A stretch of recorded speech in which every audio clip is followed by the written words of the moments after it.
नमस्कार, मी पवन गिरटकर। आज आपण तोगाव परिसरामध्ये जे शेतकरी आहे त्यांच्याशी बोलणार आहोत। तिथे बघा, आपण बघू शकता इथे अशी नुकसान झालेली आहे। इकडलं जे पीक आहे पूर्ण करपून गेलेलं आहे। आज आपण शेतकऱ्यांशी चर्चा करणार आहोत की किती नुकसान झाले आहे आणि काय।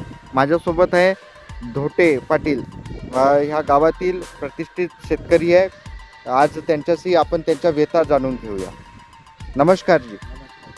मी आपल्याकडे याच्यासाठी आलो की इथे आपली नुकसान झालेली आहे।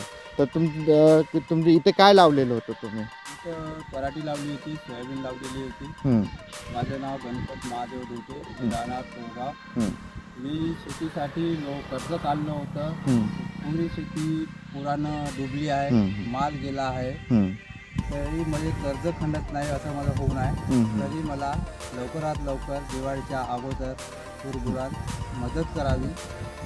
अच्छा।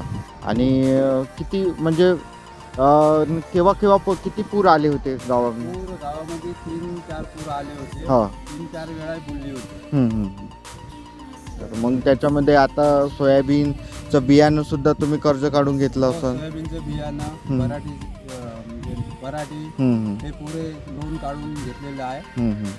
त्यांचं आता लोन कर्ज सुद्धा फेडत नाही। सरकारकडून काय अपेक्षा आहे तुमची? आम्हाला मदत हवी आहे। अच्छा। आता आम्हाला दुसरं बिजाई घेतो म्हणलं तरी यावर्षी पैसा नाही। हं, त्यासाठी आम्हाला त्यांना हे ते घ्यायचं आहे। हं. सरकार आम्हाला मदत करावी। बिलकुल। तुमच्या सरकारपर्यंत ह्या व्हिडिओच्या माध्यमातून नक्की व्यथा पोचणार। धन्यवाद।